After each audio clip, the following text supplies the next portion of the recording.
আসসালামু আলাইকুম রহমতুল্লাহি ওবরাকাতুহ। অনুশীলনী 2.3 ষষ্ঠ শ্রেণী গণিত। আজকে আমরা প্রথম ক্লাসে উপস্থিত হয়েছি, ক্লাস নাম্বার 1। তো আজকে আমরা আলোচনা করব একদম প্রথম থেকে একদম শেষ পর্যন্ত।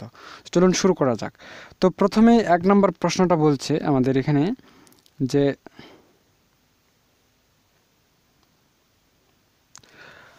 বাম পক্ষের সাথে ডান পক্ষের মিল করো। দুইটাই কি করতে হবে? মিল করতে হবে। তো ক নম্বরে অনুপাত, তো এই পাশে আমাদের কোনটা অনুপাত দেখাইতে হবে। তাহলে অনুপাত যেহেতু আছে, তো অনুপাত কি পার্সেন্টেজ? না। তা অনুপাত কি একটা ভগ্নাংশ? অবশ্যই। তার মানে অনুপাত একটি ভগ্নাংশ।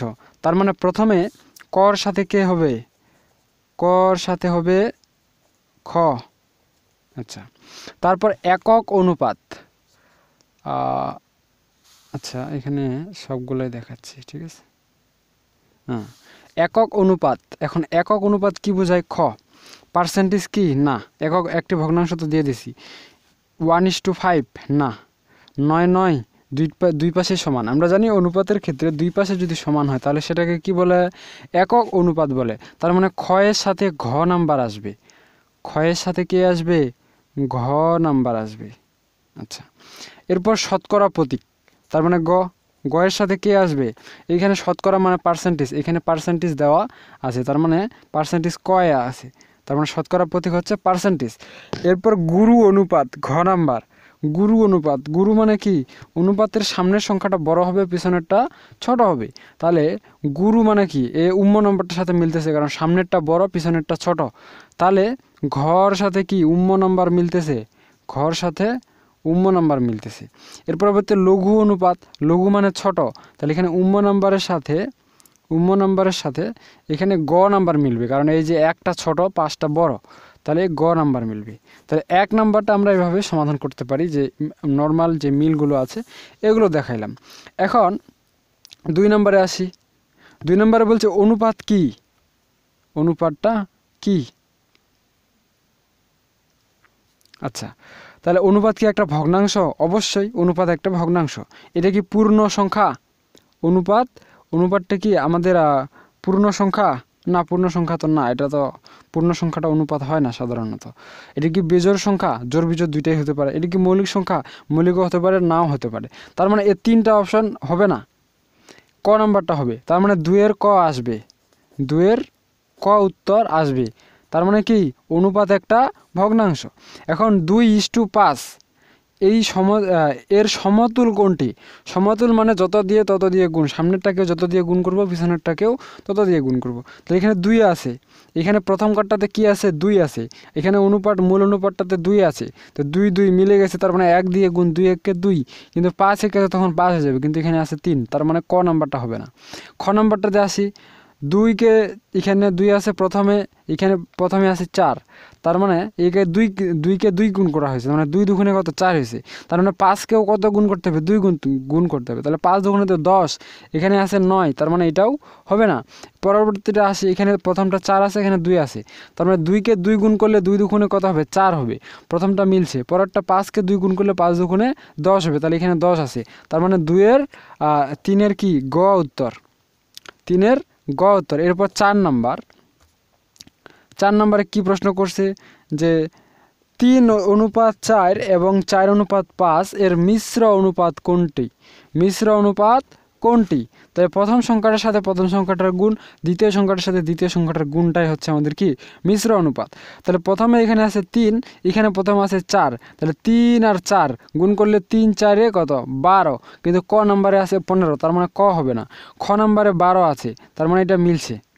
তাহলে প্রথম অংশটা মিলছে। পরের অংশটা কি? এখানে আছে 4 আর এইখানে আছে কত? 5, তাহলে 4 5 এখানকার 2 নম্বর অনুপাতটা, এখানকার 2 নম্বর অনুপাতটা।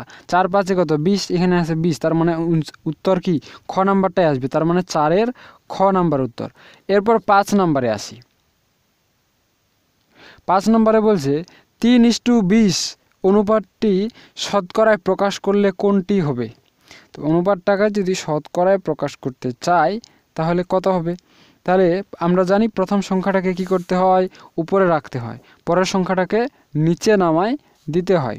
তাহলে এটাকে যদি অনুপাতে প্রকাশ করি, অনুপাত দ্বারা, তার মানে এটাকে কি করতে হবে, 100 দিয়ে গুণ দিতে হবে। তাহলে 100 দিয়ে গুণ দিই,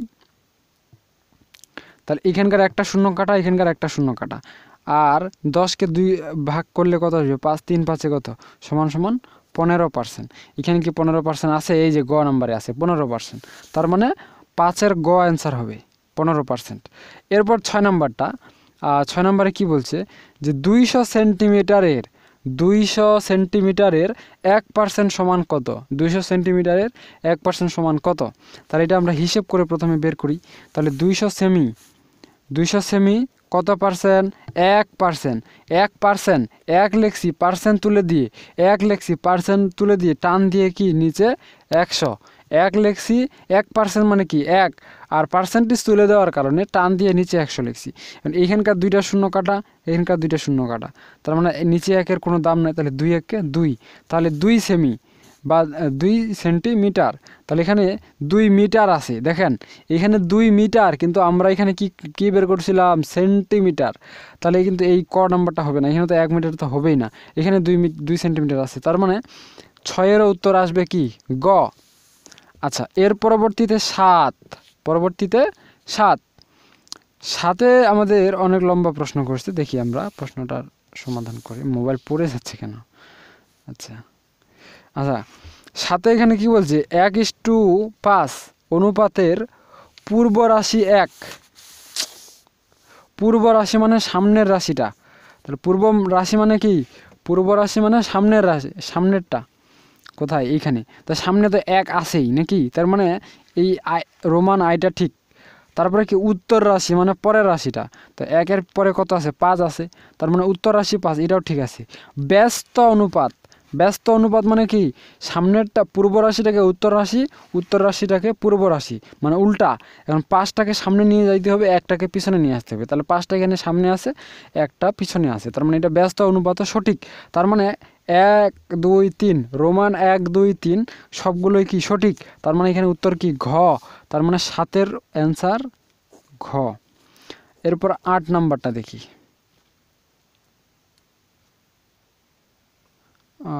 অনেক লম্বা প্রশ্ন।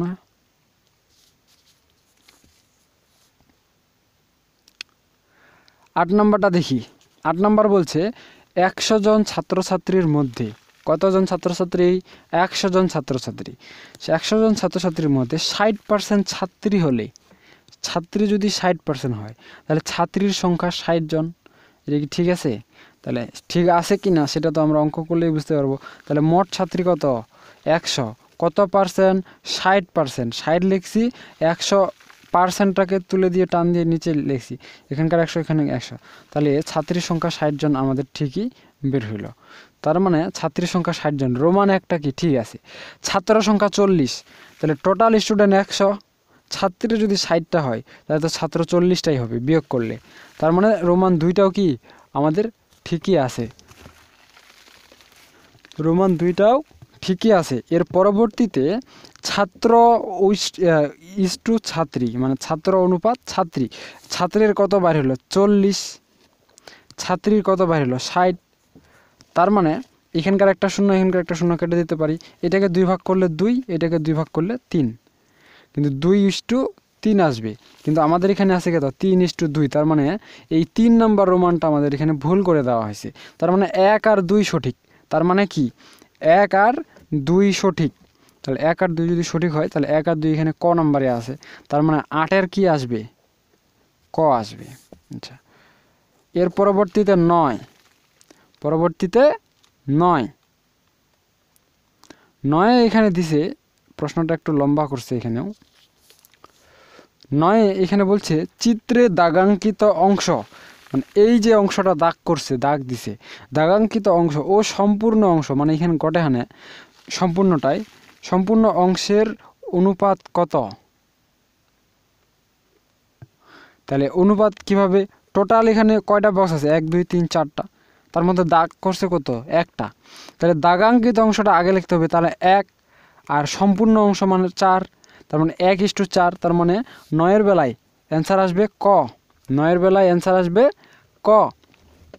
এর পরবর্তীতে আমাদের বলছে চিত্রে বৃহত্তম বর্গক্ষেত্রটির ক্ষেত্রফল কত? চিত্রে বৃহত্তম বর্গটি, বৃহত্তম বর্গ বলতে এই বড়টাকে, সম্পূর্ণটাকে বোঝাচ্ছে। এটা কি সম্পূর্ণটাকেই বোঝানো হচ্ছে। আচ্ছা, আমার মনে হয় শেলফটা পড়ে গেছে বাইরে থেকে, তো ওই জন্য সাউন্ড করতেছে। যাক, তো এখানে ক্ষেত্রফল, এখানে কত আছে? 2 আছে, এই পাশেও 2 আছে। তো আমরা জানি বর্গের ক্ষেত্রফল মানে কি? বাহু স্কয়ার, মানে বাহু গুণ বাহু। বাহু এই পাশে একটা কত আছে? 2, ওই পাশের এই যে 2 আছে, আপনারা কি দেখতে পাচ্ছেন? এই যে 2, তার মানে বাহু গুণ বাহু মানে 2 গুণ 2, তাহলে 2 গুণ 2 যদি করি তাহলে 4। আর যেহেতু ক্ষেত্রফল, ক্ষেত্রফলের বেলায় বর্গ মিটার হবে, তাহলে অ্যান্সার আসবে কি? ঘ, 4 বর্গ মিটার। তার মানে 10-এর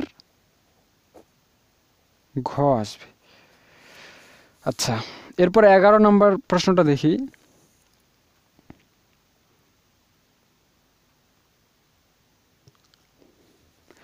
নয়জন বালক, কয়জন বালক? 9 জন বালক কতজন পুরুষের সমান কাজ করতে পারবে?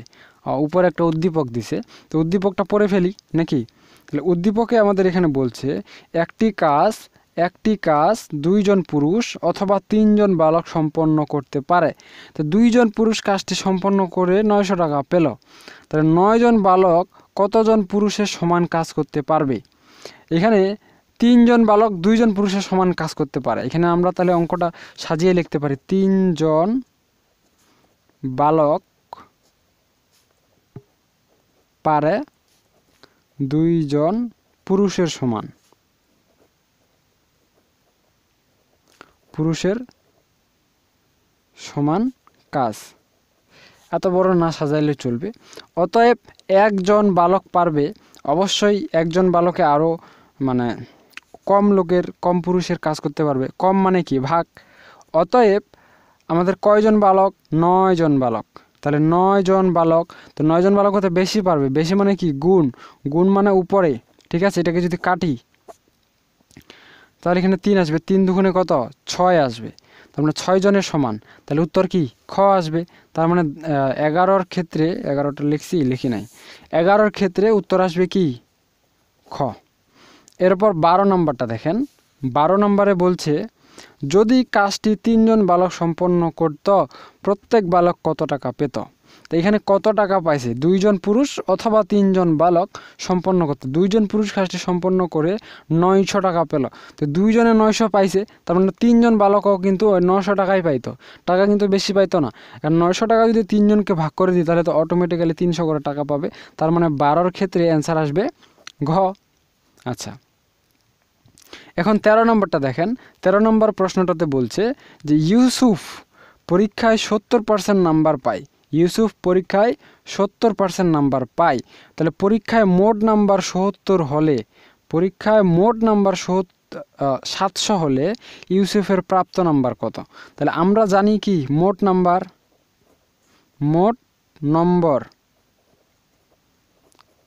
700, প্রাপ্ত নম্বর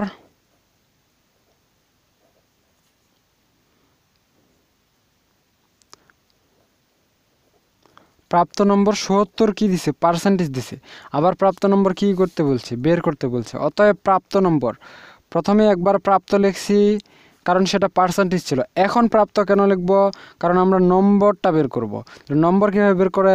মোট নাম্বারকে, মোটকে পার্সেন্টেজ দিয়ে কি করতে হয়? গুণ দিতে হয়। গুণ দেওয়ার ক্ষেত্রে দেখেন ৭০ আছে, তাহলে ৭০ লিখছি, পার্সেন্টেজ তুলে দিয়ে টান দিয়ে নিচে 100 লিখতে হবে। এইখানকার 2টা শূন্য কাটা, এইখানকার 2টা শূন্য কাটা, তাহলে এখানে 7 সাথে কত? 49, আর এখানে একটা শূন্য তো আগে থেকেই আছে। তার মানে সে 490 নাম্বার পাইছে। তার মানে অ্যান্সার হবে কি? এটা কয় নাম্বার? এটা 13 নাম্বার। 13-এর অ্যান্সার হবে খ। 13-এর অ্যান্সার খ আসবে। এরপর 14 নম্বরটা দেখেন। 8 কেজি চালের দাম 165 টাকা হলে 5 কেজি চালের দাম কত? তো এটা তো খুব সোজা একটা অঙ্ক, এটা খুবই সোজা একটা অঙ্ক। তো এখানে 14 নম্বর করতেছি আমরা। তাহলে 8 কেজি চালের দাম, 8 কেজি চালের দাম কয় টাকা? 168 টাকা। অতএব 1 কেজি চালের দাম কত হবে? অবশ্যই 1 কেজি চালের দাম কম হবে, এবং কম মানে ভাগ, ভাগ মানে এইখানকার সংখ্যাটা উপরে আর এই দিক থেকে যেটা আসবে এটাকে নিচে করে দেব। এরপর অতএব আমাদের কয় কেজি চালের দাম জিজ্ঞেস করছে? 5 কেজি। তাহলে 5 কেজি চালের দাম, 1 কেজি চালের দাম যত 5 কেজির দাম তার থেকে 5 গুণ বেশি হবে। গুণ মানে কি? উপরে গুণ, গুণ মানে উপরে গুণ, ভাগ মানে নিচে গুণ। তাহলে 5 দিয়ে উপরে গুণ করে দেবো, নিচে এখানে 8 লিখে দেবো। এখন এটা কাটাকাটি করি, 8 দুগুণে 16, 8 একে 8, 5 দুগুণে 10, 5 একে 5। তাহলে আসবে কয় টাকা? 105 টাকা। 105 আছে এখানে খ নাম্বারে, তার মানে বোঝা গেল যে 14-র খ নাম্বার উত্তর। এরপর 15 থেকে মূল অঙ্ক আছে, মূল অঙ্ক আমরা আজকে করব না, মূল অঙ্ক আমরা অন্য সময় করব পরবর্তী ক্লাসে। আজকে এ পর্যন্ত, সকলে সুস্থ থাকুন, ভালো থাকুন আর আমাদের সাথেই থাকুন। দেখা হচ্ছে নেক্সট পর্বে, ততক্ষণ পর্যন্ত খোদা হাফেজ।